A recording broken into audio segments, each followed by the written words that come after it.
Ok.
Yo siento que me voy a tardar más. Veo lo que voy a decir y como soy súper... En México decimos cuando hablas mucho que eres muy chorero.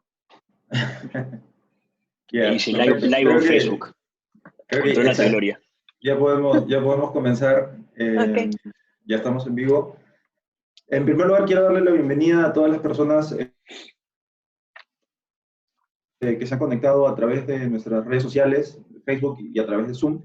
Eh, Como parte de la coyuntura que se está dando alrededor del mundo en el BLIAP, en el Lima Very Young Arbitration Practitioners, hemos tomado la iniciativa en un inicio la semana pasada, hacer un webinar sobre el impacto de esta coyuntura en los arbitrajes y en los procedimientos arbitrales, pero esta vez queremos darle un enfoque distinto y hablar sobre el impacto de esta misma coyuntura ya en los asuntos de fondo, particularmente en el comercio internacional y en el derecho de las inversiones. Cómo estas circunstancias pueden afectar a los inversionistas, las inversiones y muchos de los contratos que al día de hoy se han paralizado en su ejecución o se están ejecutando con problemas. Y por eso el día de hoy hemos invitado a 3 panelistas para conversar sobre estos temas, para que nos puedan dar sus puntos de vista y sus impresiones desde el punto de vista del expertise de cada uno de ellos. Y quisiera presentarlo brevemente. Nuestro primer panelista es la doctora Gloria Álvarez. Ella es una abogada mexicana, tiene un PhD por el School of International Arbitration de la Universidad de Queen Mary. La doctora Álvarez también tiene experiencia como académica y particularmente en el área de International Dispute Resolution. Sus áreas de expertise son el área de energía y el área de recursos naturales. En segundo lugar tenemos a Esperanza Barrón. Ella es asociada de Latham Watkins en la oficina en París. Tiene 2 posgrados, una por la Universidad Panteón Assas y otra por la Universidad de la Sorbona. Y sus áreas de expertise han centrado en materias relacionadas con oil and gas, con energía y con asuntos relacionados con minería. Y finalmente tenemos a Santiago Gatica, que él es asociado también internacional del grupo Freshfields en la oficina de Nueva York, y su área de expertise se centra en materia de arbitraje de inversiones. Tiene un LLM por la Universidad de Harvard y tiene experiencia en procedimientos arbitrales bajo las reglas del ICC, bajo las reglas del ICSID o procedimientos suncitrales. Entonces, con esta breve presentación de cada uno de los panelistas, le voy a comentar al público cuál va a ser la dinámica de nuestro webinar del día de hoy. Vamos a dividir la presentación en 2 grandes bloques. Un primer bloque en donde vamos a conversar sobre arbitraje de inversiones y cuál es la perspectiva de la coyuntura en esta materia en particular. Y un segundo bloque en donde vamos a conversar sobre arbitraje comercial, tratando de que en cada uno de ellos poder dar un panorama tanto general como específico en los diversos problemas, soluciones, oposiciones que pueden dar al día de hoy. Entonces, la idea sería que a través de redes sociales o a través de la propia aplicación del Zoom, nuestros participantes nos puedan hacer preguntas o le puedan formular preguntas a los panelistas para que al final de cada uno de los bloques podamos ir respondiendo alguna de esas interrogantes y eventualmente irlas incorporando durante la conversación además. Entonces sería muy bueno y invitamos a los participantes para que sean muy proactivos al momento de formular sus preguntas, justamente para poder enriquecer también la conversación que vamos a tener el día de hoy. Entonces, después de esta no tan breve presentación inicial, le cedo la palabra a Gloria para comenzar y que nos cuente un poco sobre cuáles son los principales aspectos o el panorama de las decisiones estatales para proteger, en este caso particular, la salud pública. Muchísimas gracias, Rodrigo, y muchas gracias a todos, a Jorge y a toda la comunidad joven en Perú por ser tan activa y tan dinámica. Siempre me da mucha envidia de la buena cuando veo estas actividades. Deberían de juntarse más con los mexicanos para que ellos también organicen este tipo de eventos. De verdad, los felicito. Y también, bueno, es importante, estaba escuchando esto el otro día y también creo que somos una comunidad dentro de la cultura jurídica muy sofisticada, pero creo que también es importante siempre tener un aspecto social. El tema como tal tiene un gran aspecto de justicia social y por lo tanto, bueno, les envío un gran abrazo a todos ustedes, a sus papás y a los que tienen abuelitos y gente mayor en casa también. Mis mejores deseos en estos momentos. Lo que quiero hacer en estos minutos es tratar de centrar la discusión desde la perspectiva del Estado. Esto es muy importante porque no podemos adivinar o tal vez empezar a cuestionar lo que está haciendo el Estado y no cuestionarlo, pero criticarlo. Creo que ese es un sentimiento muy común hoy por hoy con esta situación. Pero antes de empezar a criticar al Estado o evaluarlo, qué es lo que está haciendo, creo que es importante entender por qué el Estado está actuando como está actuando. Entonces, ese es mi objetivo principal, invitarlos a entender un poco más de la estructura que conforma y tal vez que justifica el comportamiento regulatorio y legislativo de un Estado frente a una crisis sanitaria. Hay 2 antecedentes que me gustaría mencionar. Tal vez uno es más interesante de forma histórica y otro tal vez más relevante de forma jurídica. El primero es un caso, el caso Bischoff, es un caso un poco viejito, de 1898. En este caso era una embarcación alemana que llegó a Venezuela y había una epidemia en ese entonces de viruela. Y cuando llegó esta embarcación, parte de la gente en la embarcación estaba infectada de viruela y fueron sometidas a arresto domiciliario. En ese entonces se creó una comisión Alemania-venezolana donde se tuvo que juzgar si el Estado venezolano había actuado de buena forma, es decir, si ese arresto domiciliario había sido adecuado, pero más importante es que esa mercancía que estaba en el embarcamiento no se conservó de la forma adecuada. Entonces hubo una discusión que si se tenía que pagar daños o no a esa embarcación. Luego, si quieren, les digo qué fue lo que se decidió en ese caso, pero me parece interesante porque desde ese entonces ya había ciertas actuaciones que el Estado tenía que hacer para preservar situaciones o proteger sus situaciones de sanidad pública. Otro ejemplo más relevante, más moderno, que a lo mejor algunos de los que están escuchándonos lo recuerdan, es el caso de Philip Morris en contra de Uruguay. Pese que no necesariamente hubo una crisis sanitaria, lo que se trató en ese entonces de proteger es enfermedades que no son de transmisión. Es decir, obviamente si uno fuma puede causar cáncer. Entonces, ¿qué pasa? Que ciertos cambios regulatorios se necesitan hacer para erradicar ciertas enfermedades de no transmisión. Entonces, esto es un poco de lo que ya existe, ya ha pasado y que debemos de leer y de tomar como referencia.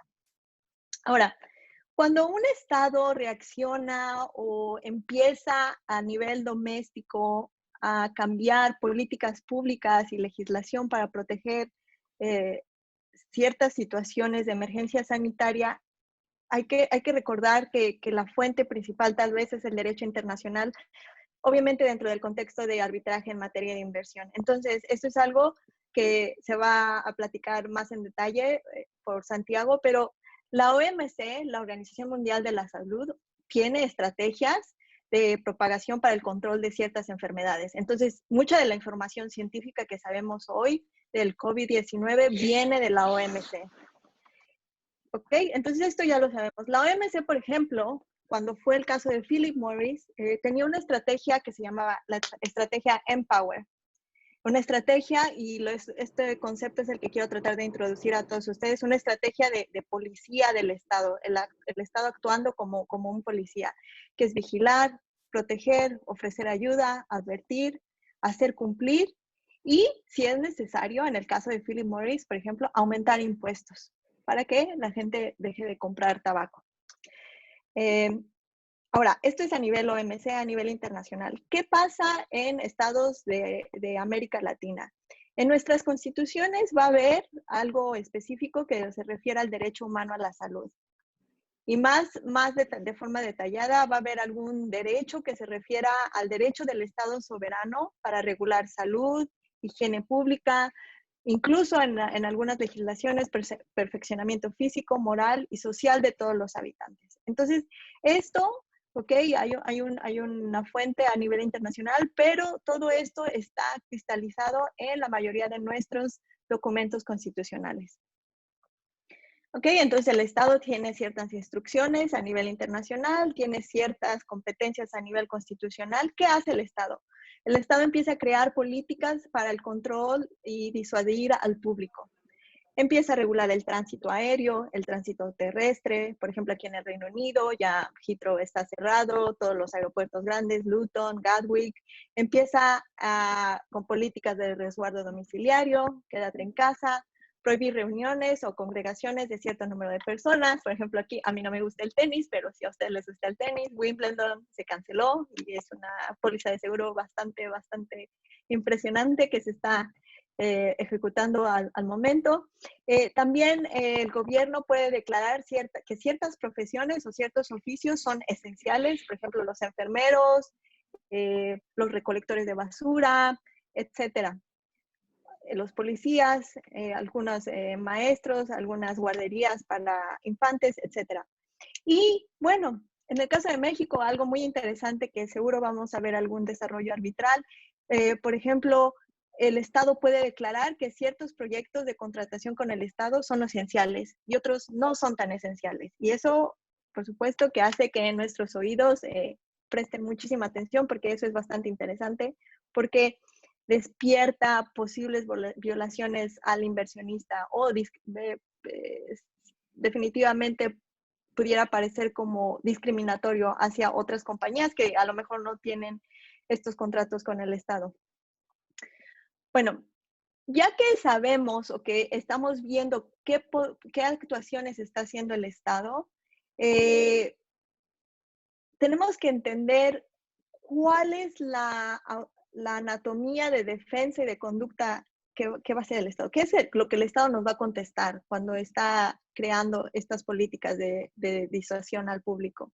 Bueno, el Estado, a mi parecer, y a lo mejor esto puede ser debatido y puede que yo esté mal, pero creo que el Estado hoy por hoy tiene argumentos muy sólidos y convincentes si los presentara a un tribunal arbitral. Puede decir que está actuando de conformidad con obligaciones internacionales y puede activar, y quiero subrayar esto, que está súper conectado con nuestros fundamentos constitucionales, puede activar el argumento de que está actuando en el legítimo ejercicio de un poder soberano. Esto en la práctica de arbitral de materia de inversión, en inglés se conoce como police powers. No me gusta tanto la traducción, creo que es una traducción muy simple. En español obviamente se escucha mejor, y es el ejercicio, el ejercicio soberano de un Estado. ¿Qué significa esta doctrina, esta teoría de police powers a nivel internacional? Bueno, esta doctrina dice que el Estado tiene la capacidad y puede restringir cualquier libertad personal. No solo una libertad personal, pero también libertades de propiedad para la protección y la seguridad de la salud pública, moral y la promoción y bienestar y prosperidad social. O sea, encapsula todo lo que significa para nosotros el bienestar social. Por eso hablaba de justicia social al principio.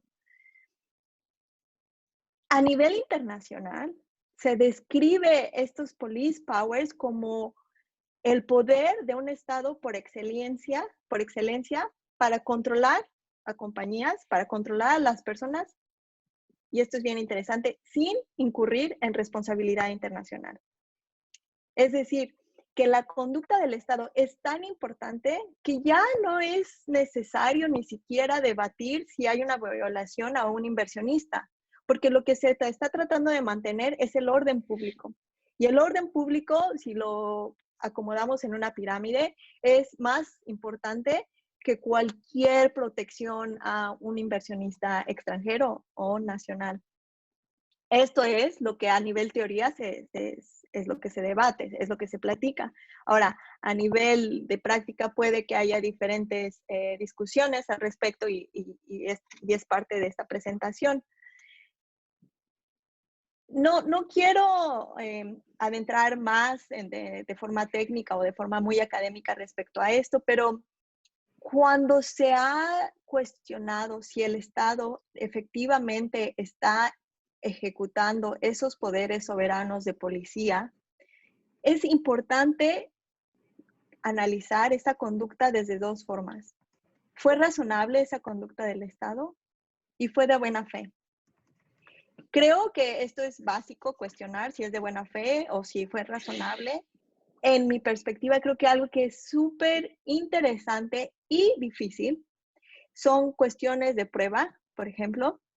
Si esta medida que el Estado está haciendo efectivamente de forma científica es una prueba fehaciente, es decir, que si el efecto de las medidas impugnadas está reduciendo la prevalencia de la enfermedad.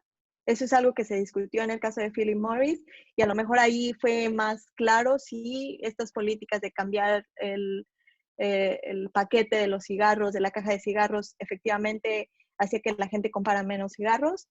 Pero en esta situación actual podemos cuestionar si el distanciamiento social o si el cierre de ciertos transportes efectivamente está ayudando a que la propagación del virus sea menor.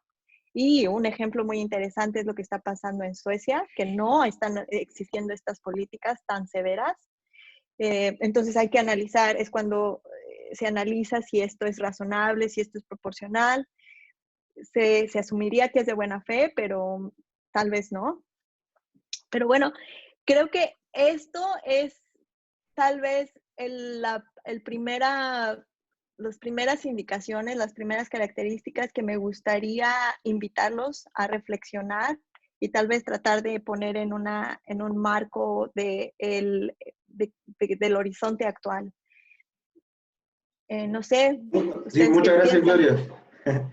Muchas gracias, Gloria, porque es muy importante tener en cuenta que lo que estamos discutiendo en este punto es la responsabilidad internacional que puede tener un Estado por las decisiones que tome en el marco de esta coyuntura y que puedan afectar precisamente o no a un inversionista o si tienen alguna legitimidad para tomar esas decisiones. Y desde un primer nivel nos parecería que sería razonable y quisiera invitar a Santiago a que nos comente justamente cuál debería ser ese alcance para determinar, o cuál debería ser el estándar para determinar la razonabilidad dentro de las decisiones que toma un Estado. Y sobre todo porque en este tema del derecho internacional y particular en el derecho de inversiones, los Estados, existen estándares y limitaciones que deben tener los Estados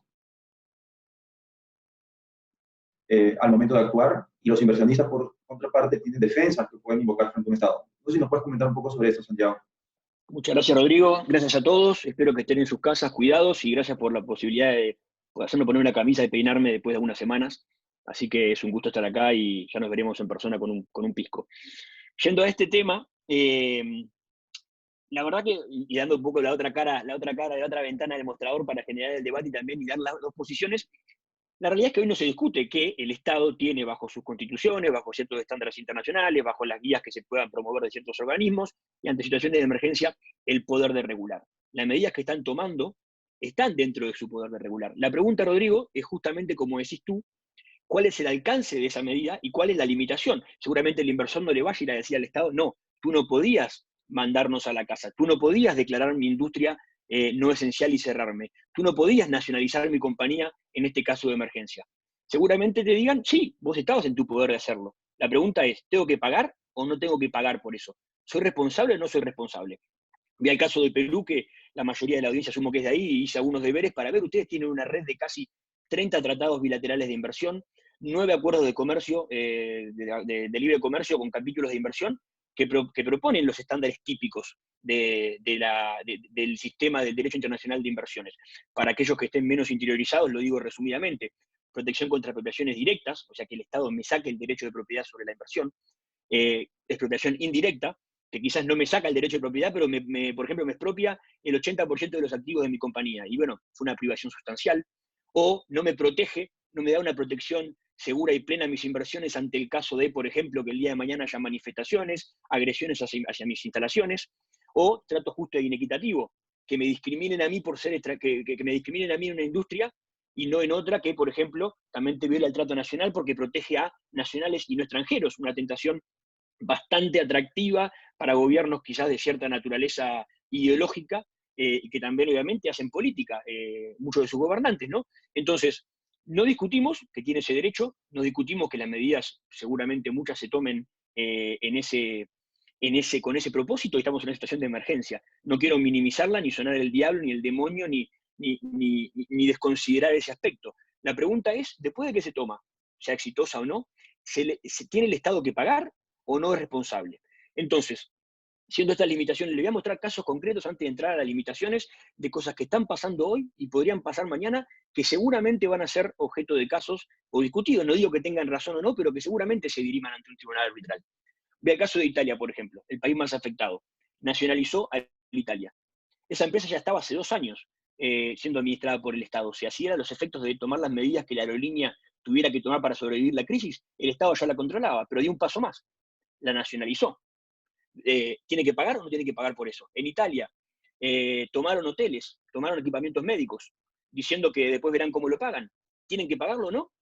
Que lo pueden hacer, ya lo hicieron y seguramente sirva para la salud. La pregunta es, ¿lo compenso o no lo compenso? Pero esas son muy claras. Vamos a expropiaciones, por ejemplo, indirectas.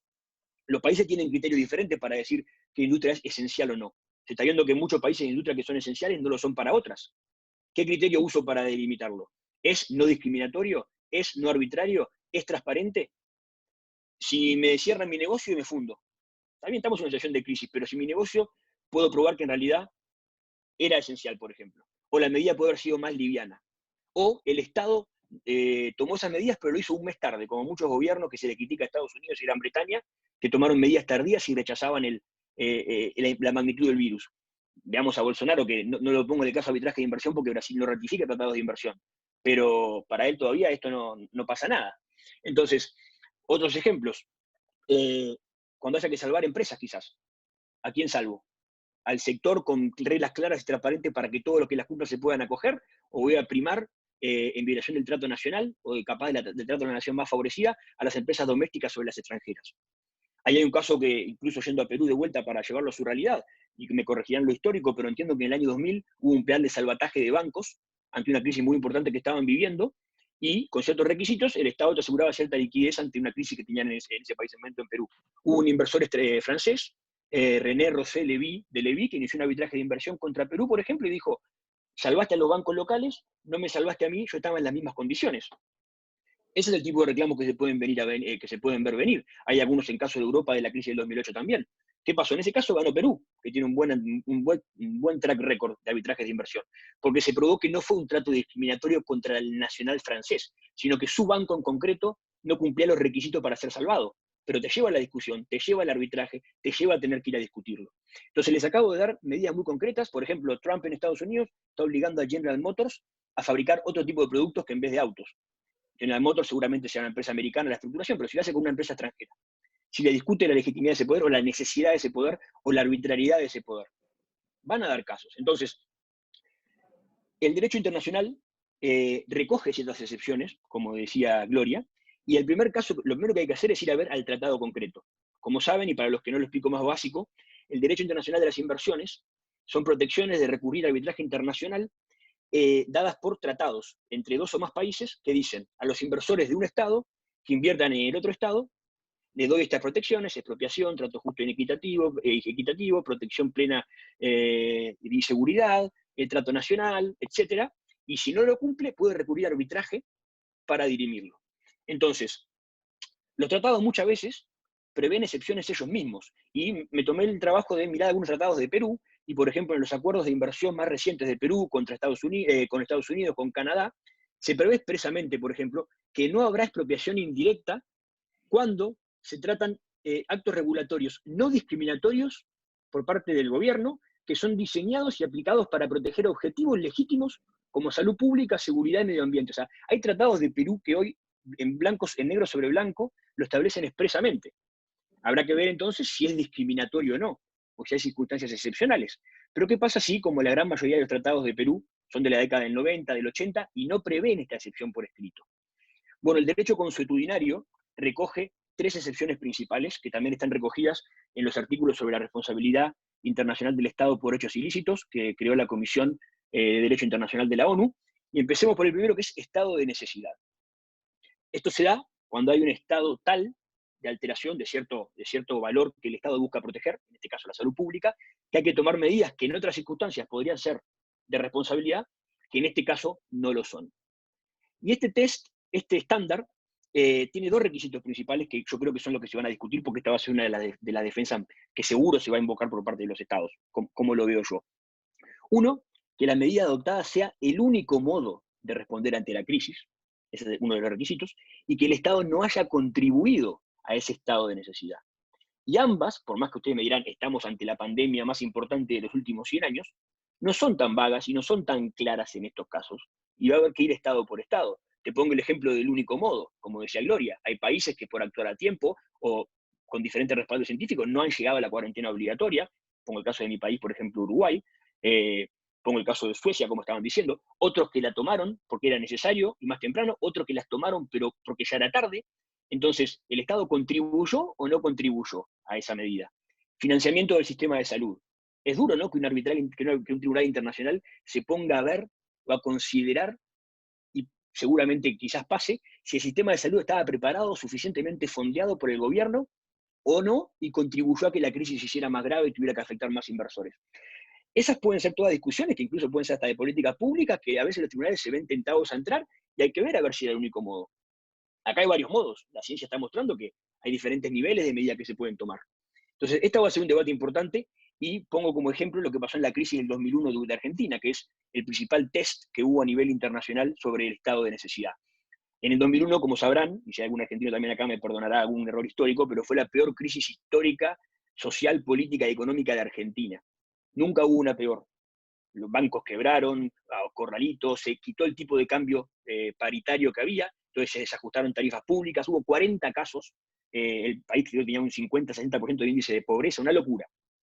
Y el Estado tomó la medida que entendía necesaria para eso, y ante los 40 casos que vinieron de arbitraje de inversión, dijo, esto era un estado de necesidad, no era salud pública, pero era política, económico, social, el país se caía.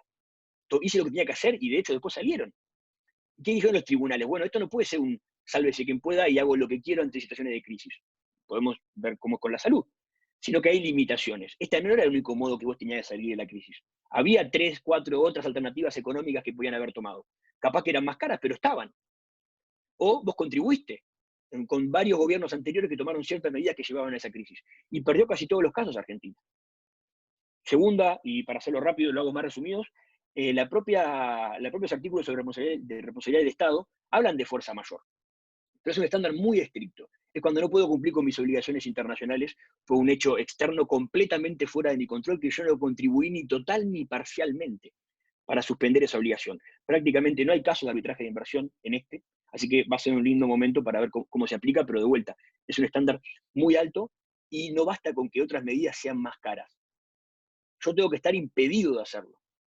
Ese va a ser la discusión en este caso. Y por último, ya cierro con esto, es un estándar menos relevante, que es uno de protección íntegra, que es para salvar vidas concretas. Ustedes dirán, tiene que ver con salud, pero se ha aplicado más que nada para casos que estás como capaz que en casos como lo que contaba Gloria, que hay 2, 3, 5, 10 vidas individualmente en peligro, y el Estado toma una medida por un agente concreto para salvar esas vidas, como los enfermos de viruela, o barcos navales, o aviones, que hay que tomar medidas drásticas, en más cosas individuales. Pero yo creo que las defensas que se van a venir también son estado de necesidad y fuerza mayor, y va a ser un nuevo test, ¿no? Porque a nivel de estado de necesidad tenemos la experiencia argentina, pero no en muchos casos más, y ha sido para el Estado desfavorable. Muchas gracias, Santiago. Y ahora, si tenemos en cuenta estos dos elementos, los pesos y los contrapesos, el Estado, por un lado, se le reconoce la posibilidad de tomar decisiones, tiene un police power para tomar decisiones justamente que involucren temas de salud pública, por ejemplo, pero tenemos como contrapartida, como bien ha mencionado Santiago, un grupo de defensas y de argumentos que permiten a los inversionistas justamente procurar que en el marco de estas situaciones no se les vulneren derechos, o en particular no se vulnere la inversión que ellos han realizado. Y quería preguntarle a Esperanza en particular, ¿cuál considera que son las dificultades que se podrían generar teniendo en cuenta estos ya dos elementos un poco más claros para concretizar estas reclamaciones, para llevar a la realidad estas reclamaciones que eventualmente, por ejemplo, inversionistas peruanos, argentinos o de cualquier otra nacionalidad que puedan tener sus inversiones consideren que se han visto afectados? Hola, muchas gracias al grupo, por supuesto, por la invitación, pero sobre todo por organizar este tipo de conferencias ahora, que son muy útiles. Me parece, estoy de acuerdo con mis compañeros, me parece muy importante que la comunidad siga unida, y también me uno a sus deseos de que todas sus familias estén bien. Y también, obviamente, agradezco a los panelistas el haber dado este contexto tan importante regulatorio, ¿no? Obviamente estamos en una situación sin precedentes, tanto por las medidas que han sido tomadas, sino también por las circunstancias de la pandemia. Y yo, francamente, siempre me ha gustado mucho tomar un poco, intentar anticipar qué pasará. Aquí me está costando. Creo que en este caso las posibles reclamaciones es difícil saber quién las va a traer, en qué contexto. Además, es muy difícil anticipar, en mi opinión, qué circunstancias de esta pandemia van a ser importantes a la hora de valorar estos pesos y contrapesos. Por ejemplo, el hecho de que estas medidas tan duras hayan sido impuestas en la mayoría de los países va a ser algo que vaya a pesar en el lado de la balanza de la razonabilidad, o al contrario, la no razonabilidad. El hecho de que no haya ningún consenso todavía a nivel de la comunidad científica, ¿qué va a pasar ahí? ¿Debe o no en este contexto prevalecer el principio de precaución, como se ha dicho en muchos casos de protección del medio ambiente? Francamente, ahí me parece difícil. También me parece difícil anticipar, sobre todo, cuáles van a ser los conceptos que van a utilizar los tribunales arbitrales, cuáles le van a dar más peso a ellos. No quiero anticipar lo que vayan a decir, obviamente, pero dudo que el primer tribunal arbitral que tenga que oír un caso relativo a esta pandemia se pronuncie de manera demasiado conceptual o demasiado dogmática. Yo creo que es típicamente los casos en los que la salida fácil va a ser un análisis, como decía Santiago, muy fáctico, en el que se va a intentar distinguir las situaciones pues, de manera muy, muy granular. Y francamente, un último aspecto de la dificultad que puede haber a la hora de anticipar este tipo de reclamaciones, también tengo mucha curiosidad por ver qué tipo de empresa va a traer esas reclamaciones y en qué momento y cómo se va a acoger por la prensa en general y también por el público. Estamos en una situación en la que el arbitraje de inversiones tiene muy mala reputación entre la comunidad que no es abogado, y no sé si en el momento en que entren las primeras reclamaciones esto nos va a ayudar mucho a todos. Pero va a haber trabajo. Sí. ¿Durante cuánto tiempo? A ver. Es una de las ironías nuestras, ¿no? Lamentablemente, y a veces es difícil, y perdón, Esperanza, ya te dijo, pero estar demandando a Estados me ha tocado con Venezuela, Bolivia, que, bueno, más allá de implicaciones políticas, que a veces viven realidades económicas difíciles y humanitarias, y bueno, y uno tiene que hacer su trabajo y cree que los derechos fueron o no protegidos adecuadamente y hace su trabajo, pero a veces es difícil. Por eso no quiero sonar en defensa de la profesión, no queremos sonar descarnados, pero es difícil. Yo quería hacerle una pregunta a Gloria, un poco para complementar esta parte de la conversación, es y también para Santiago y Esperanza, es si ustedes consideran que sería necesario o no hacer una revisión o reforma, por ejemplo, al régimen de excepciones de responsabilidad de los estados por hechos ilícitos. Sobre todo porque, como bien mencionaba Esperanza, esto es un tema que es más que seguro que va a generar debate en la comunidad internacional, porque polariza mucho la posición entre que uno defiende o no, por un lado, y por otro lado, porque estamos viendo que, por ejemplo, en el ámbito del arbitraje comercial, estas circunstancias excepcionales ya están generando cambios en la práctica y probablemente también generen cambios en la forma en la que las partes incluso regulan sus contratos, y probablemente eso lo veamos en el segundo bloque, pero justamente quería ver si el mismo impacto se puede generar a un nivel de este caso, al nivel de la regulación de la responsabilidad internacional de los estados. Comenzamos por Esperanza, Gloria y Santiago. Dale. Perdón, se cortó un poco, no sé. ¿Me das la palabra a mí? Sí, sí, sí. A ver, es una muy buena pregunta, pero yo creo que además esto abre una puerta a un debate mucho más general de si se tiene que reformar o no el sistema de arbitraje de inversión para intentar unificarlo. Yo obviamente, bueno, obviamente no, pero porque no hemos hablado de esto antes, mi opinión personal es que hay un problema de coherencia del sistema, en el sentido en que hay cuestiones dogmáticas muy diferentes entre los diferentes tribunales arbitrales, y entonces un poco dónde se posiciona el poder regulatorio del Estado en función de sus obligaciones internacionales varía de todo a todo en función de quién lo decida.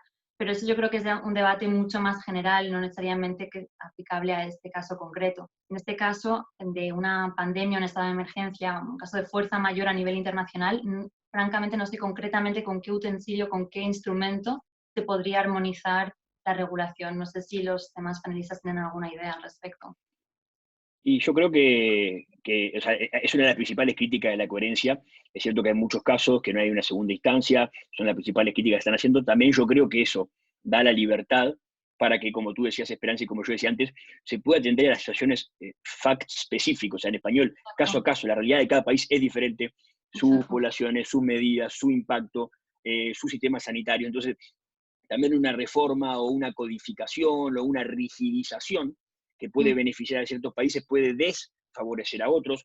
Y yo creo que en la big picture siempre, o sea, siempre vamos a encontrar casos, y de vuelta, siendo un poco la otra visión, se van a encontrar casos que dicen, wow, mirá cómo se apartó este caso del estándar o de la jurisprudencia, pero yo creo que en el largo plazo los tribunales han ido unificando los estándares. Argentina tuvo muchos casos diversos a raíz de la misma crisis, digámoslo así, y con ciertos casos aislados, la línea fue más o menos por el mismo camino. Mismo ha pasado con otros países. Yo creo que capaz que hay casos que choquean a veces por apartarse, pero si lo pones en el contexto de la globalidad de casos similares y tendencias, para mí se sigue cierta línea y se sigue cierto precedente y se le da mucho valor a lo que han dicho los tribunales. Por eso yo creo que me inclinaría que no, porque codificarlo, modificarlo, rigidizarlo y poner las reglas por escrito, le va a sacar esa cintura que los tribunales, como decís tú, para mí, está bien que tengan, ¿no? Bueno, a ver, yo solo quiero retomar un poco de puntos que se han dicho. Creo que conecta un poco también con lo que Esperanza estaba diciendo. Creo que a nivel pericial va a ser muy interesante cómo se va a justificar las acciones del Estado desde un punto de vista científico. Porque todo esto, vemos a profesores en países hablando que es el doctor del Estado, etcétera, diciendo qué es lo que piensan que está funcionando y lo que no está funcionando. De hecho, en el Reino Unido fue gracias a un software que creó Imperial College que empezamos a quedarnos en nuestras casas. Pero antes de eso era normal, yo estaba yendo a la universidad todos los días a dar clases. Y fue gracias a un software de un grupo de ingenieros. Entonces, a nivel pericial, a nivel de evidencia, creo que es muy interesante. No creo que también es muy importante la tarea que se va a hacer a nivel nacional. Por ejemplo, ¿qué están haciendo nuestros países en términos de decretos, lo que se está publicando en los diarios oficiales, en las gacetas oficiales? Por eso, al principio de mi conversación me refería a México, creó un acuerdo que dice todo lo que pase respecto a COVID en el periodo de abril se justifica como una situación de fuerza mayor. Entonces, bueno, que es algo del segundo bloque de que vamos a platicar. Pero es muy importante lo que a nivel doméstico se está haciendo. Porque, ok, México, puedes decir, es un país en desarrollo, no es un país rico como Italia, como España, como el Reino Unido. Sin embargo, a nivel legislativo, a nivel regulatorio, está haciendo su tarea, está haciendo lo que cree que va a, tal vez, a alivianar el impacto de lo que está pasando. Entonces, a nivel doméstico, y sabemos que esto es muy importante para todos los tribunales arbitrales, ¿qué se está haciendo a nivel doméstico? ¿Cuál es la proporcionalidad? Todas las acciones que el Estado está haciendo para mitigar el impacto o el detrimento de las inversiones. No creo que sea tan útil a nivel de reforma tratar de modificar algo, simplemente porque si vemos el trabajo del grupo de la UNCITRAL, estamos viendo que ellos tratan de ser muy conservativos, solo quieren cambiar situaciones en términos de procedimiento, porque saben que si empezamos a discutir situaciones sustantivas, estamos abriendo una caja de Pandora que no vamos a poder cerrar jamás. Pero creo que al mismo tiempo, Esperanza, tienes muchísima razón, que esto da mucha, como decimos en México, mucha tela que cortar. O sea, esto de verdad es un abanico de muchísimos temas, de principios que ya a lo mejor ya estábamos aburridos. Todo el mundo decía, bueno, necesidad, sí, lee los casos en contra de Argentina. ¿Sabes?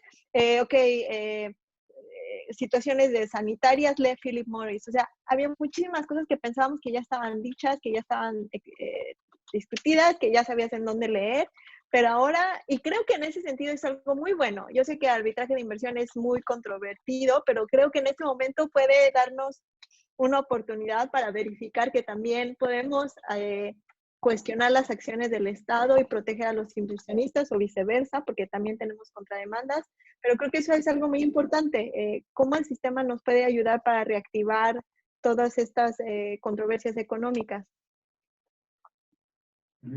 Y a ver, recogiendo, y creo que yendo un poco para ver si abordamos una o dos preguntas del público, nos preguntaba Javier que un tema muy interesante también a discutir sería la participación o la forma en la que el Estado toma las decisiones sobre la base de los sectores. Y quisiera escuchar sus opiniones sobre justamente este tema, ¿no? Porque creo que ahí se podrían desarrollar algunos de estos criterios o defensas o no que pueden utilizar tanto un inversionista como el Estado. ¿Qué opinas, Gloria? Bueno, quería ser lo más prudente posible porque ayer Santiago me dijo que era pro Estado y no soy una académica, pero creo que hay unos buenos argumentos en favor del Estado. Pero justo ayer estaba leyendo cómo el gobierno mexicano creó un acuerdo. ¿Me escuchan? Creo que tuve un problema con mi conexión. Sí. Que el gobierno mexicano creó un acuerdo diciendo que ciertos proyectos se consideran como proyectos estratégicos de contratación con el Estado y que esos proyectos deben de seguir operando. Y da una lista de estos proyectos. Por ejemplo, y todos son en materia de infraestructura y de energía en el sureste del país. Esto va a crear, me imagino, es mi prognosis, que va a crear una serie de problemas porque también hay muchos proyectos de infraestructura y de energía en el norte del país. Y el hecho de que el gobierno mexicano está haciendo esa diferencia entre estos son esenciales y tienen que seguir trabajando, pero todo lo demás tiene que parar. Bueno, ¿cuál es tu criterio? ¿En base a qué? Entendemos que hubo una reforma energética muy agresiva en México y en todos los países en Latinoamérica en las últimas décadas y que es una prioridad, tal vez diversificar nuestras fuentes de energía de diferentes formas, pero que un gobierno se pronuncie de tal forma y que te dé una lista de que estos proyectos sigues trabajando y en estos proyectos los paras y no me interesa, aunque tengas un contrato con el Estado, es un poco problemático. Por ejemplo, en el Reino Unido ahora estamos recibiendo cartas por parte de las compañías de energía, que si usamos energía a ciertas horas, nos van a dar dinero a los consumidores. No está usando electricidad, no tanta electricidad. Entonces, ¿qué significa esto? Que hay ciertos, estamos recalibrando tal vez ciertos sectores económicos que son muy importantes, y solo me refiero a energía porque es el que más usamos, pero igual en el sector de transporte, de telecomunicaciones, como bien decía Santiago, a lo mejor ciertas industrias que son clásicas, que hacen algo en particular y que a lo mejor están cambiando los productos que están elaborando. Pero creo que otra vez, creo que es muy importante el rol que va a tomar nuestros países. Creo que es muy peligroso, de hecho, cierto tipo de pronunciamientos como el que hizo el gobierno mexicano, porque claramente está ahí, es de una fórmula de texto de libro de inversiones, de decir, bueno, esto opera y esto no, porque esto me parece a mí, en mi opinión personal, o a lo mejor si estuvieran dando clases con mis alumnos, podría preguntarle a mis alumnos, ¿piensas que esto es discriminatorio? Pero bueno, esa creo que es mi respuesta. Es un poco especulativa, pero creo que es un poco lo que hay. Esperanza, ¿tú tienes un approach similar o algo distinto? No, totalmente de acuerdo. Yo creo que en cada aspecto en el que un Estado trate de manera diferente a inversores, ya sean nacionales o extranjeros, ya sean de un sector o de otro, ahí se está exponiendo a una reclamación. También hay que tomar en perspectiva lo que haya podido hacer el Estado para mitigar el impacto de su pronunciamiento, de su decisión. Pero yo creo que ahí sí, los Estados se arriesgan en cuanto hacen este tipo de declaraciones. Estoy completamente de acuerdo con Gloria. Y Santiago, ¿tú? ¿Cuál es tu perspectiva sobre este asunto? No, la verdad que sí, yo creo que ya está más o menos mencionado por ellos. Estaba justo leyendo las preguntas que había para ver si pasamos alguna de esas, pero yo coincido que los casos van a venir y como dice Esperanza, se exponen. Es difícil tomar una posición hoy sobre el éxito o no, pero va a haber bien que tomar el respaldo que se tomó, el respaldo que haya.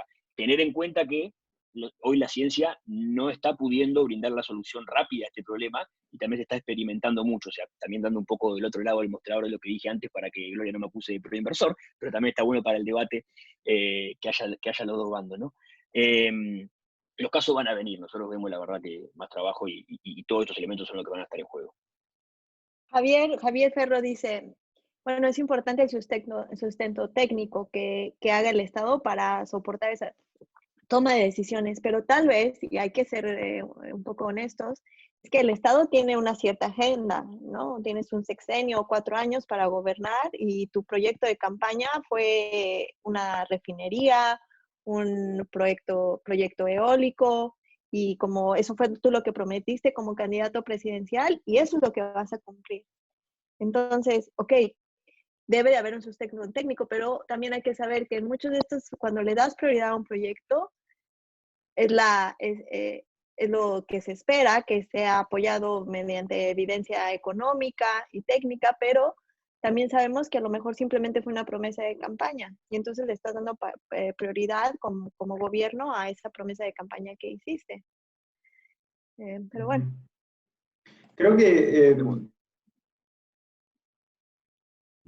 un poco para hacer un resumen de todo este primer bloque y aprovechando una pregunta sobre Erika y los contratos de concesión, me parece que la postura es analizar caso por caso la situación, porque como bien había mencionado en un inicio Santiago, va a depender mucho de cómo están reguladas las protecciones que se han dado en cada uno de los APRIs o los TBIs o los TLCs que tengan un estado con otro.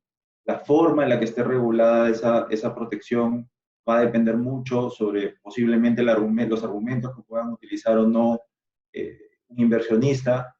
Ya hemos visto en algunos casos en donde, dependiendo de la forma en la que se ha regulado el trato justo y equitativo, se han elaborado las teorías del sole purpose o la teoría de la bona fide, si se necesita o no estos elementos para analizar esos conceptos.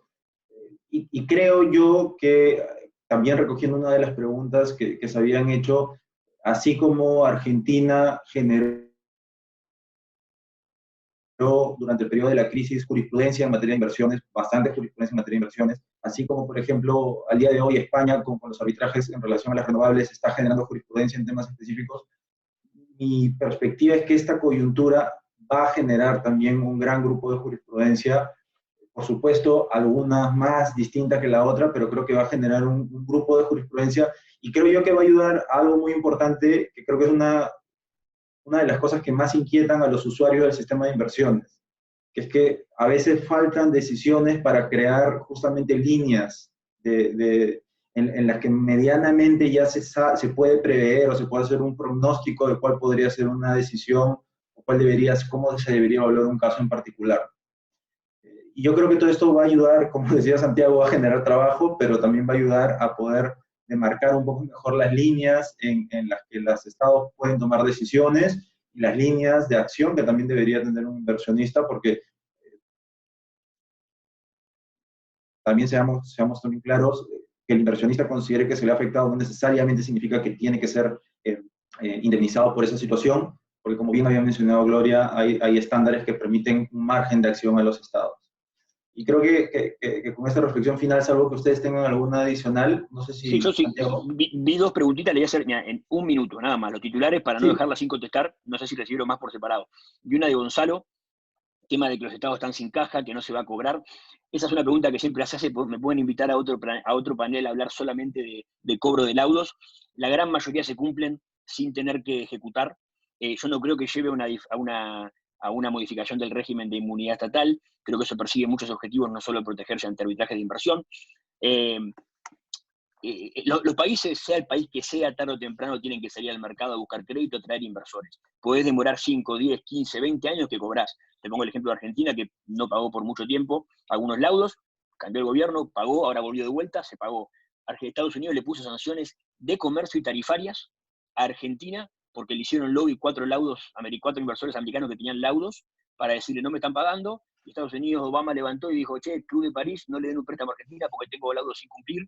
Argentina te subo la tarifa de comercio de ciertos productos que te duelen. A los meses estaba Argentina pagando. O sea, el cobro no va por el proceso de ejecución que se puede hacer, en mi experiencia, sino que va por los otros mecanismos de soft power que se pueden ejecutar. Pero eso para otro panel entero. Espero haber tirado los titulares, por lo menos para Gonzalo, que preguntaba. Lucero preguntaba algo del sistema de que se va a suspender los peajes.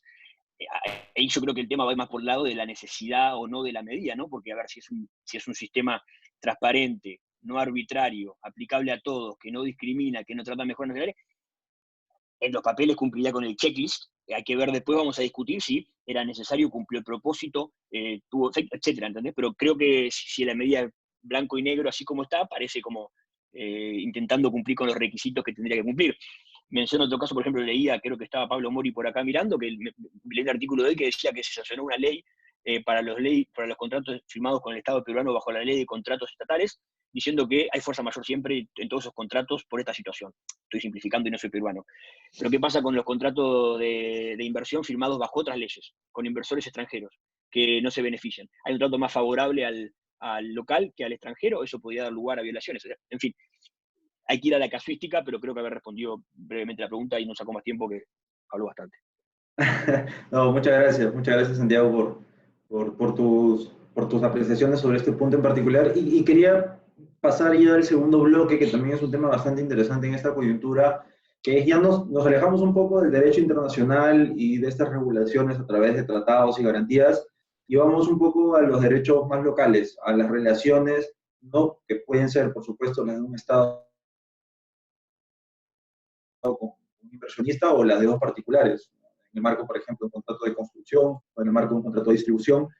Y quería preguntarle a Esperanza, ya aterrizando un poco a la sección de arbitraje comercial y particularmente a lo que se está en boca de todos, que es este término fuerza mayor, fuerza mayor, fuerza mayor. ¿Qué es Todos eso? los ¿Qué está contratos, pasando? estos contratos en donde se discute justamente si efectivamente este es un tema relevante para analizar en el marco de esta pandemia, sí o no, o depende. Y quería que Esperanza nos dé a ver nos comente justamente sobre el estado de la cuestión, o cuáles deberían ser las primeras nociones a tener en cuenta cuando conversemos o cuando se analice un caso de este tipo. Gracias, tienes toda la razón. Es la palabra de moda fuerza mayor, se utiliza en todas partes y da la sensación de que la fuerza mayor es como una chapa de plomo que haya suspendido absolutamente todos los contratos comerciales, que ya no hay derechos, que no hay obligaciones, que no hay penalidades. Y hay que tener un poco de cuidado, efectivamente, porque por mucho que se hable de fuerza mayor, que sea regulado, es una realidad jurídica muy precisa y que es mucho más restrictiva de lo que parece. Y estamos hablando efectivamente de derecho nacional en este caso, ¿no? Aunque es un concepto que existe en la casi mayoría de todos los sistemas jurídicos, existe también a nivel nacional, por ejemplo, con los principios UNILOA. Y yo me voy a concentrar en el aspecto más civilista, en particular en el derecho francés, que es el que yo más manejo, porque así dejaré un poco más de lugar a los demás para comentar y comparar con otros sistemas de common law, ¿no? También voy a empezar por lo que no voy a decir, para dejar un poco claro, no voy a hablar de common law y tampoco voy a hablar de la noción de contratos excesivamente onerosos, o la cláusula de rebus sic stantibus, que se acerca más también a la noción de hardship, más de common law. Solo quería comentar que es una noción extremadamente reciente en derecho francés, de que no es el caso en otros derechos civilistas, con lo cual es interesante comparar, ¿no?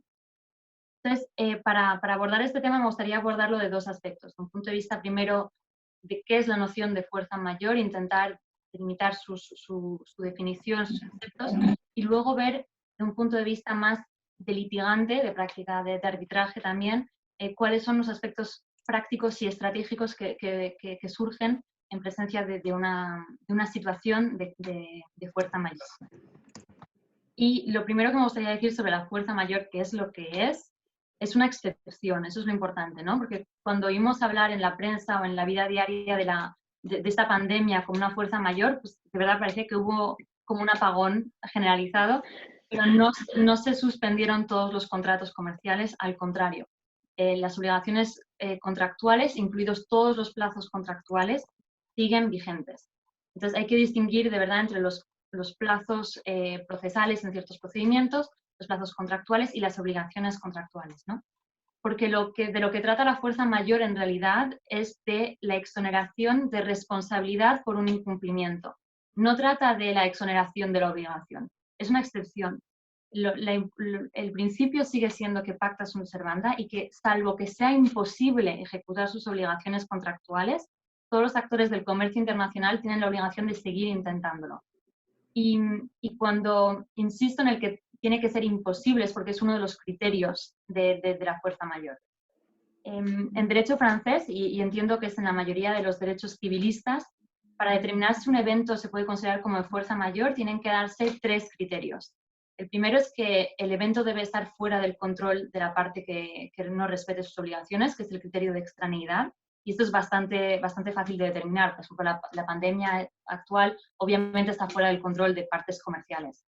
El segundo criterio es que el evento no podía preverse razonablemente al momento de la firma del contrato. Y aquí ya entramos en una zona un poco gris. Por ejemplo, si hay contratos que se firmaron en enero o en febrero, cuando ya había una declaración de la OMS sobre el hecho de que había una pandemia, es ya imprevisibilidad o no. Pero bueno, digamos que en la mayoría de los casos de los contratos que están vigentes ahora, la pandemia actual era imprevisible.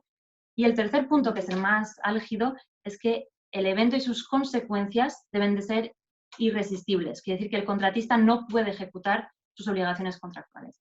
Y aquí es donde entra la situación un poco más complicada. Y me permito aportar varias precisiones que me parecen interesantes bajo derecho francés, luego también podríamos comparar con otros sistemas. La primera precisión es que la imposibilidad de ejecutar la obligación contractual debe ser absoluta. No puede, por ejemplo, invocarse el hecho de que la fuerza mayor para decir que el hecho de ejecutar el contrato es muchísimo más oneroso, en ese caso entramos en hardship, que es una noción distinta de la fuerza mayor, o que va a ser más difícil. Y esa es la diferencia principal entre estos dos nociones y sobre todo también entre el derecho civil law y common law. La segunda precisión que me gustaría aportar es que en principio tampoco es posible invocar el evento de fuerza mayor en relación con la obligación de entregar bienes fungibles. Y me vas a decir, bueno, pues, ¿qué tipo de bienes fungibles? Pues el crudo, por ejemplo el petróleo, no se puede casi invocar fuerza mayor en una obligación de entregar el petróleo porque se puede encontrar un sustituto. Y quien dice obligación fungible también dice obligación monetaria. Entonces hay que tener cuidado porque ahí se van limitando poco a poco el ámbito de aplicación de la fuerza mayor. Y el último comentario es que esta definición legal que existe en derechos civiles, porque está codificada, no es de orden público, con lo cual las partes pueden redefinir lo que es la noción de fuerza mayor y sus consecuencias.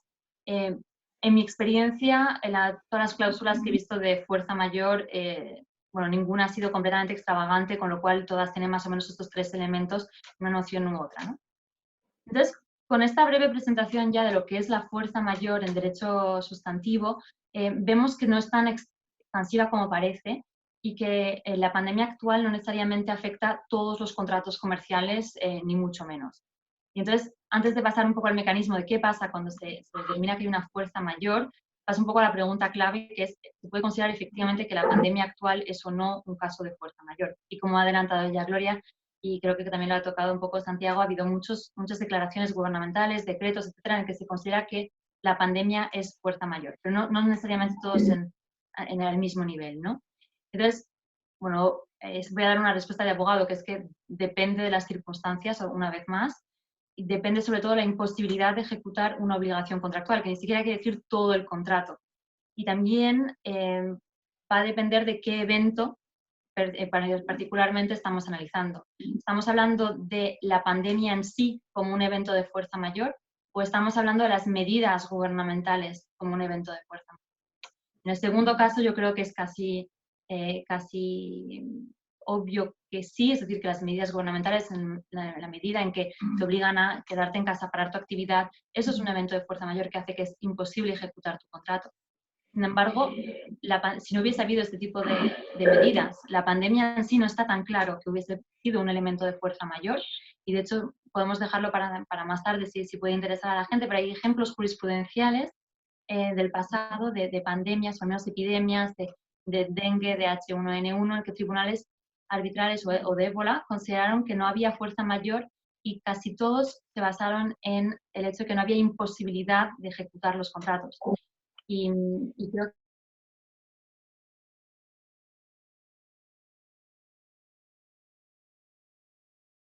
el mundo con tu barco, si eso es una posibilidad para entregar tu mercancía, en este caso no era imposible, por mucho que sea muchísimo más oneroso, que no sea razonable, ¿no? Y bueno, aquí lo que es notable pues es de esto lo que comentábamos antes, de que ya ha habido muchas declaraciones, directamente acciones regulatorias, en las que se ha declarado que esta pandemia es un caso de fuerza mayor, y aquí hay que tener mucho cuidado con el valor jurídico de estas declaraciones o de los decretos, ¿no? Por ejemplo, en Francia ha habido varias comunicaciones. Ha habido, por una parte, una declaración del ministro de Economía que ha dicho que todos los contratos públicos se considerará que están bajo un evento de fuerza mayor. En este caso, si tú eres un agente que contrata con el Estado y tienes un contrato, pues ahí sí que puedes basarte en este tipo de declaraciones, como no son vinculantes del todo, pero hay cierta previsibilidad. No es el caso de todos los contratos. También ha habido un decreto, que se llama una ordonnance aquí en Francia, en el que se declara el moratorio de todas las penalidades de retraso bajo todos los contratos comerciales. Efectivamente, se declaran, es una especie de híbrido de fuerza mayor, porque se declaran moratoria de las penalidades, pero no necesariamente el hecho de que no se deban ejecutar las obligaciones. Entonces, es una situación un poco extraña en la que hay que tener muchísimo cuidado con lo que han ido diciendo cada uno de los gobiernos. Entiendo también que en Perú ha habido declaraciones o menos decretos en este sentido y hay que mirar efectivamente cómo se aplican para ver todas las consecuencias jurídicas. Entonces, una vez que hemos determinado lo que es un evento de fuerza mayor, pues, ¿qué sucede concretamente con los contratos? Depende, una vez más, de cómo se afecte la imposibilidad, si esta imposibilidad de ejecutar las obligaciones es parcial o temporal o si es definitiva, y en este caso hay que terminar el contrato. Si es parcial, una vez más, se complica aún más, es decir, en cuanto cese el impedimento, vuelve la obligación contractual. Entonces aquí la disputa puede surgir en cómo determinar el momento en el que ya se ha levantado esa imposibilidad. Desde un punto de vista fáctico es muy complicado, ¿no? En todos los casos, la clave, y a lo mejor esta es la palabra que hay más que tener en cuenta después de fuerza mayor, es notificación.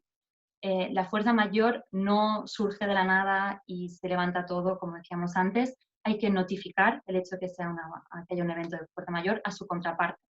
Y esto cualquier persona que tenga experiencia en contratos de construcción lo sabe, porque por mucho que nos parezca que la fuerza mayor es un caso siempre excepcional, en todos los contratos de construcción hay fuerza mayor todos los meses, cuando hay una huelga, cuando hay una inundación. En este caso siempre hay que notificar y en esa notificación hay que decir por qué ha habido un caso de fuerza mayor, cómo afecta a qué obligación contractual específica y durante cuánto tiempo. Y la parte que recibe esa notificación puede oponerse, obviamente, a la notificación de fuerza mayor. Puede decir, no estoy de acuerdo con que esto sea una fuerza mayor, no estoy de acuerdo con que sea imposible. Te puede ser más caro, pero no es imposible. Y aquí es donde me gustaría entrar rápidamente en los elementos prácticos y estratégicos. La medida en que no es algo absoluto y que no es algo automático, hay que ser muy vigilante en situaciones en las que, como la actual, todo el mundo habla de fuerza mayor, porque aquí pueden producirse, va a haber litigios seguro, pero pueden agravarse. Entonces me permito, y voy lo más rápido posible, y lo dejo así abierto para que lo debatamos luego, 4 consideraciones de índole práctico o estratégico para anticipar discusiones. La primera sería anticipar lo antes posible qué tipo de obligaciones van a estar impactadas en los contratos y auditar con muchísima precisión el impacto en cada uno de sus contratos, en cada una de sus obligaciones de la pandemia actual. No se puede considerar el contrato entero, hay que ver para cada una de las obligaciones si se cumplen los requisitos de la fuerza mayor. El segundo punto, que es la consecuencia de esta auditoría, sería determinar de un punto de vista estratégico si vale la pena o no invocar la fuerza mayor. Es decir, vamos a una situación en la que la fuerza mayor exista, que se pueda defender, pero en que a lo mejor no queremos que se termine este contrato, porque a lo mejor, veo que tengo una conexión a internet inestable. ¿Me seguís oyendo? Sí. Ok, perfecto. A veces, de un punto de vista comercial, vale la pena asumir el coste de la fuerza mayor y a lo mejor no notificar a la contraparte que estamos en esta situación. A lo mejor vale la pena continuar con la vida del contrato. El tercer punto que me parece importante de un punto de vista práctico es preparar inmediatamente el respaldo documental del litigio que seguramente va a surgir en el futuro.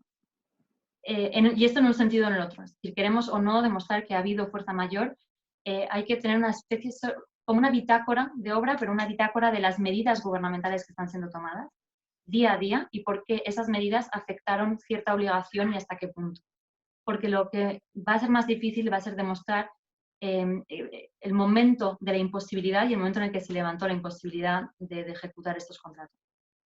Y cuando esta es temporal es donde puede haber litigios. También es importante documentar las cartas que se pueden enviar a las contrapartes, con las advertencias, con medidas de mitigación, con todas las medidas que se han tomado para proteger la obra o el equipo. Y el último punto, y ahí puedo hablar de experiencia porque el único caso en el que yo estoy implicada, en el que la fuerza mayor fue el principal motivo de la disputa, no era cosas de construcción, porque ahí sí que lo vemos todos los días, pero que efectivamente fue por fuerza mayor, es que cuando hay fuerza mayor en general, o sea, que una fuerza mayor, igual que un tren puede esconder otro tren cuando vamos a cruzar, puedes encontrar un defecto contractual. Y cuando hay fuerza mayor, ahí de repente pues las partes pueden no ejecutar todas sus obligaciones de una manera ortodoxa, puede haber problemas con el equipo, puede desaparecer materiales, etcétera, y ahí también hay que documentarlas muy bien y hay que tener mucho cuidado con qué fundamentos se invoca para terminar el contrato o pedir una resolución contractual, porque si se invoca la fuerza mayor no tendrá las mismas consecuencias que si se invoca el defecto de la contraparte. Y bueno, ahí lo dejo abierto porque había muchos temas que tocar, pero obviamente no quería monopolizar la palabra. No, muchas gracias, Esperanza. Gloria, tú, por ejemplo, ¿cuál es tu perspectiva sobre este tema en general, ¿no? Sobre la aplicación de este concepto de fuerza mayor o en general cualquier otra teoría o cualquier otro argumento que puedan utilizar las partes de un contrato que se pueda ver afectado por esta coyuntura en particular? Sí, bueno, muchas gracias, Esperanza, porque fue muy claro y fue muy interesante lo que nos has platicado. Lo que nos estás platicando me hace pensar cómo opera en el derecho anglosajón y es muy, en realidad, pese a que tenemos esta impresión de que el derecho anglosajón es muy diferente, porque tenemos a lo mejor en materia de arbitraje de construcción y FIRI, que es lo primero que viene a nuestra mente y que es todo un animal diferente, tal vez, pero hay dos características que también creo que son importantes pensar antes de activar o empezar a activar fuerza mayor. Creo que también hay veces que fuerza mayor solo una de las partes la puede invocar, no las dos, o hay veces hay contratos que las dos la pueden invocar. Entonces, ¿quién es la parte contratante que puede?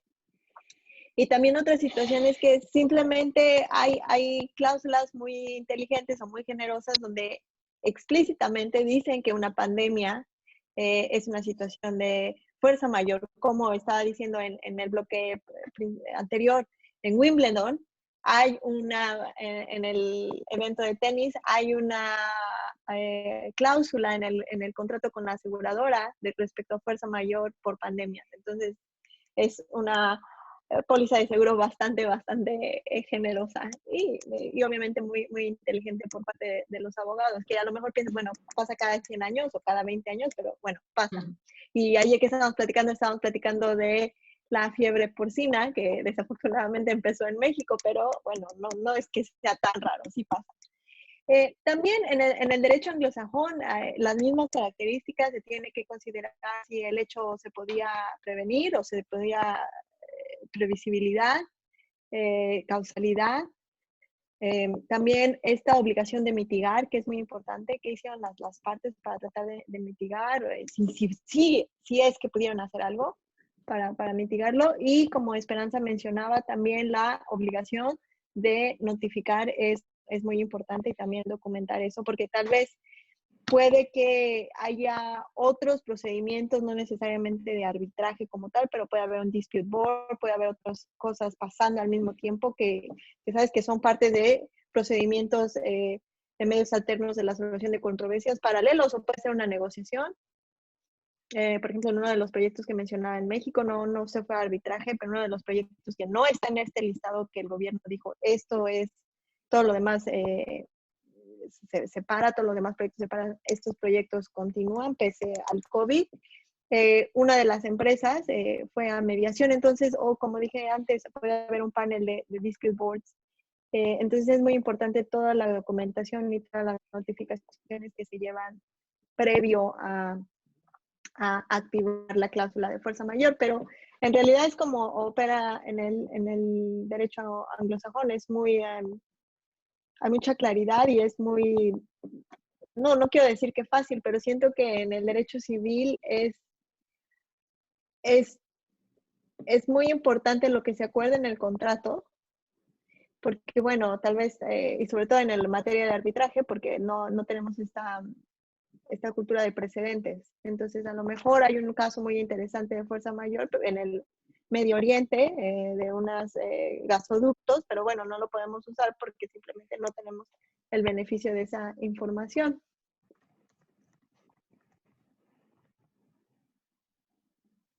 Y eso es todo. Muchas gracias, Gloria. Sí.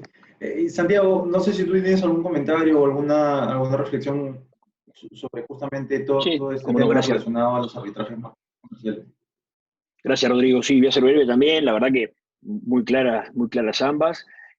Capaz que lo que puedo sumar en esta instancia es, también soy abogado acá calificado en Nueva York, así como decía Gloria, también está codificado a nivel de casos, en el sentido que se han analizado los casos, pero la realidad es que la ley americana no prevé la fuerza mayor. Nosotros en Civil Law estamos acostumbrados a ir al Código Civil, Código de Comercio, fuerza mayor, estos son los requisitos, después, como decía Gloria, en tu contrato vos podrás excluir, agregar, no de orden público, como decía Esperanza, se puede matizar, pero cobra más importancia aún en el Common Law, al menos en Estados Unidos, lo que está escrito entre las partes, porque a falta de cláusula no hay fuerza mayor. O sea, no está. Acá en Estados Unidos tenés el Uniform Commercial Code, que es de los pocos códigos que hay que unifica el tema de contractual. También hay contratos por fuera de eso, pero no se prevé en el Common Law por ley, digamos, la fuerza mayor. Entonces es muy importante lo que está escrito en la cláusula. Y por tanto también es de interpretación bastante estricta. Entonces puede haber casos de contratos firmados enero-febrero, hasta diciembre quizás me podría llegar ahí, pero en enero-febrero cuando se discute si efectivamente era previsible, o si en un contrato que se rige bajo ley americana, que lo menciono, o inglesa, lo menciono porque es muy común que contratos de comercio internacional, por ejemplo, con exportadores sudamericanos o lo que sea, se rijan por leyes como la de Nueva York, como la de Inglaterra, especialmente con compradores en esos países, ¿no? Entonces, tener mucho en cuenta el texto, no está regulado por ley, no hay un fallback, no hay donde caer en un código, al menos en Estados Unidos, pero también aclaro, y para que tengan en la mente nomás, si tienen que consultar a algún abogado americano, que el derecho americano, por lo menos, prevé algunas herramientas adicionales que no tenemos en el Civil Law, por más que haya algunas parecidas. La primera es un mecanismo que se llama Adequate Assurance, que te prevé la ley americana que si vos tenés alguna duda de que puede llegar a faltar el incumplimiento, le podés pedir, con fundamentos de que pueden llegar a no cumplirte, una garantía adecuada, digámoslo así, que no te prevé cuál es, que dará el libre arbitrio de los casos, de cada caso, lo verá el juez el día de mañana, desde bono, entrega parcial, si la garantía por escrito adicional con ciertas condiciones o ajustes es suficiente, y si no te la da, tenés derecho a incumplir. O podés oponer también, o sea que es un mecanismo que capaz que en Common Law tenemos disponible. También el concepto de frustration, que es un paso más, que es cuando te ves sustancialmente frustrado a cumplir ese contrato. Luego de eso, de ese evento, es un paso más allá todavía que la fuerza mayor, que es lo que sí prevén, entiendo, también el Reino Unido y Estados Unidos. Eso a nivel de diferencia de Common Law y Civil Law, para ser rápido. Después, como decía Esperanza, adelantaba, tenemos un concepto diferente, reconocido en algunos sistemas jurídicos y otros no, más nuevos como en Francia, en ciertos países, por ejemplo en mi país, en Uruguay, previsto más que nada para contratos estatales, pero no para privados. O sea, hay como tal, que es el hardship, ¿no? Que es la onerosidad superviniente, que generalmente también se va a regir por lo que esté pactado en el contrato, que es cuando no es cuando se torna imposible cumplir temporal o permanentemente, como decía Esperanza, sino que se torna excesivamente oneroso, y no oneroso, un poco más caro, excesivamente oneroso cumplir con el contrato. Y ahí también, dependiendo del sistema jurídico o de la cláusula, se puede ver cuál es la consecuencia. Por ejemplo, la cláusula modelo de hardship de la ICC te dice 3 opciones. 1, derecho a terminar el contrato. 2, derecho era del juez y que decida si se renegocia, y si no se llega a un acuerdo, cuáles las nuevas condiciones, o se termina. O sí renegociar, y que en caso de defecto el árbitro o juez sea quien lo determine, ¿no? Entonces hay que tener en cuenta cuando es imposibilidad, ya sea temporal o permanente de fuerza mayor, o excesiva onerosidad. Igual puede cumplir, el tema que alteró de tal manera la ecuación económica que se lleva a la activación del hardship en caso de existir. Con eso dejamos para que haya preguntas, que ya nos fuimos un poquito de tiempo, ¿no? Sí. Creo que para hacer un poco un resumen de este segundo bloque y final, es muy importante, recogiendo lo que había comentado Esperanza, primero identificar el tipo de contrato del que estamos conversando y las prestaciones que las partes se adeudan entre ellas. Porque la fuerza mayor no es como tu carta de Monopoly para salir de la cárcel. Free Jail no, así no funciona. Creo que es una regla que debe aplicarse caso por caso y sobre todo analizando la prestación de vida, porque el punto central en Perú, y creo que es en casi todos los países con tradición de civil law, hasta me atrevería a decir de tradición anglosajona, es que el force majeure o la fuerza mayor permite suspender o incluso terminar un contrato en la medida en que genere la imposibilidad del cumplimiento. Porque existen otras opciones, como también ya se había mencionado por Santiago y por Gloria, que es que un evento imprevisible puede generar también que el contrato sea más caro de cumplir, pero no que sea imposible. eso genera otro remedio, o incluso que genere que el contrato se pueda cumplir, no se haga más caro, pero ya no tiene ningún propósito práctico el cumplirlo. Por ejemplo, en el caso peruano, hay un caso en donde, en donde se alquilaron unos palcos en un estadio para ver las eliminatorias sudamericanas. Y lo que pasó es que, por ejemplo, se le quitó a ese estadio, o sea, se trasladaron las eliminatorias ya no para jugarse en ese estadio, sino en otro. Las personas que habían alquilado esos palcos dijeron, oye, yo te alquilé estos palcos para ver las eliminatorias, no para ver el torneo local. Entonces, en ese caso, el contrato se puede cumplir, no es más caro, pero claramente no tiene ningún propósito seguir ejecutándolo. Entonces, los remedios existen, y lo que no debería pasar es crear una falsa expectativa en las personas en el que por utilizar la palabra mágica fuerza mayor, automáticamente están liberadas de sus prestaciones. Y recojo un comentario que había hecho Erika al final del bloque anterior, en donde justamente el hecho que el Estado emita una comunicación, por ejemplo, a alguna parte con la que tiene un contrato, diciendo que un evento es de fuerza mayor, de nuevo, no necesariamente significa que efectivamente eso sea así. Y si eso, por ejemplo, puede discutirse en un foro de arbitraje de inversiones o un foro de arbitraje comercial, también va a depender mucho el contexto y la forma en la que el Estado ha actuado, porque no hay que perder de vista que las discusiones que conversábamos en el primer bloque son consecuencia de actos soberanos del Estado, no en el marco de una relación contractual, como sí lo podría ser, por ejemplo, un Estado que decide enviarle una comunicación a una parte diciéndole que, por ejemplo, no va a cumplir porque hay un evento de fuerza mayor.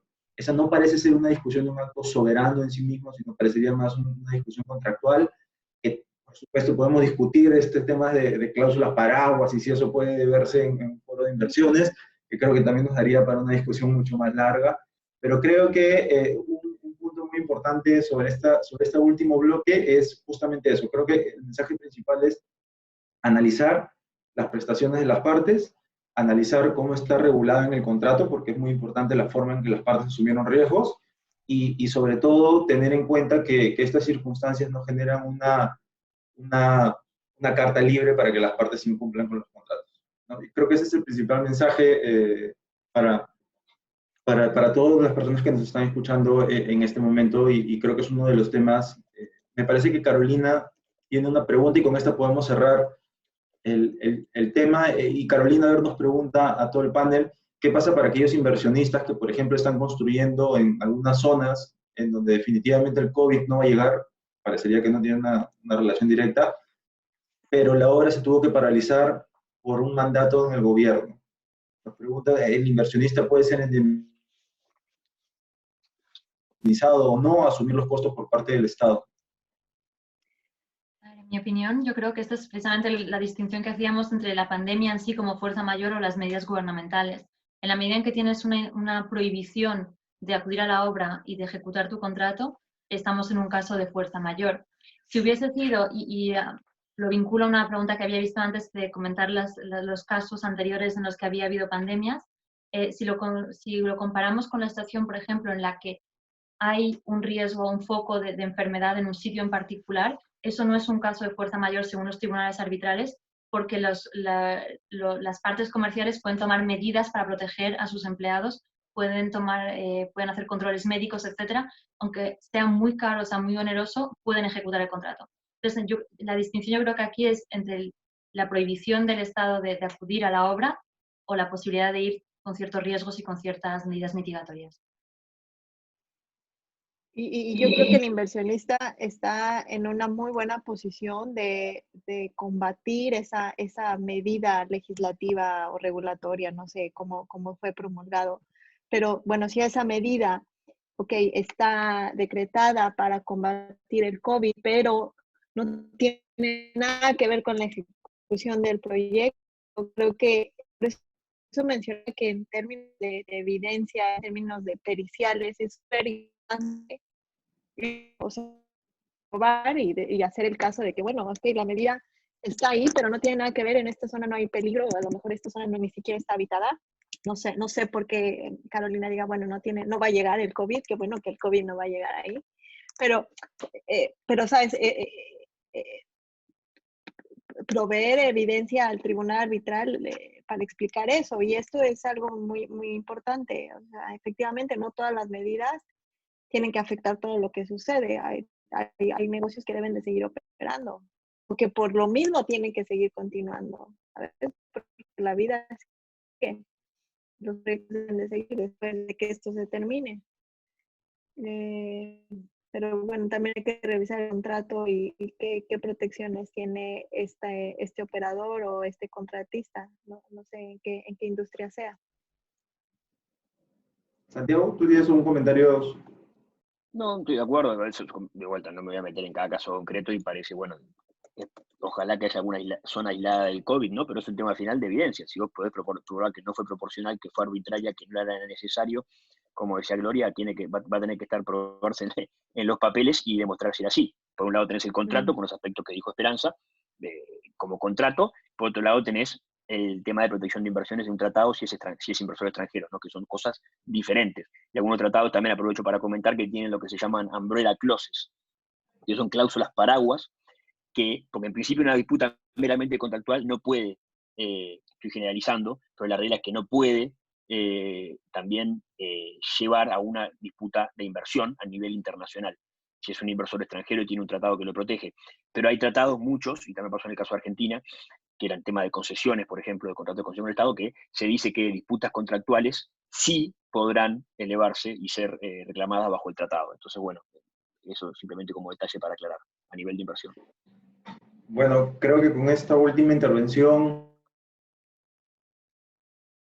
cerramos el webinar del día de hoy. Muchísimas gracias a Esperanza, a Gloria y a Santiago por su tiempo y por habernos dado la posibilidad de conversar sobre estos temas que son tan de coyuntura y que probablemente lo vamos a seguir viendo no hasta que acabe este mal tiempo que está pasando todo el mundo, sino probablemente hacia el futuro con más cotidianidad, si es que se dan casos, es lo previsible que pueda ocurrir en el mediano y largo plazo. Muchísimas gracias por la participación de ustedes tres y muchísimas gracias también a las personas que nos han acompañado el día de hoy y que nos han ayudado con sus preguntas a hacer más rica esta conversación. Chao, chao. Gracias, Rodrigo. Gracias a todos. Cuídense y sigan invitándonos. Sí, gracias. Muchas gracias. Un abrazo y tómense un pisco por nosotros, que no solo podemos tomar vino y cosas raras. Chao, gracias, chao. hasta luego y muchas gracias a todos. Gracias.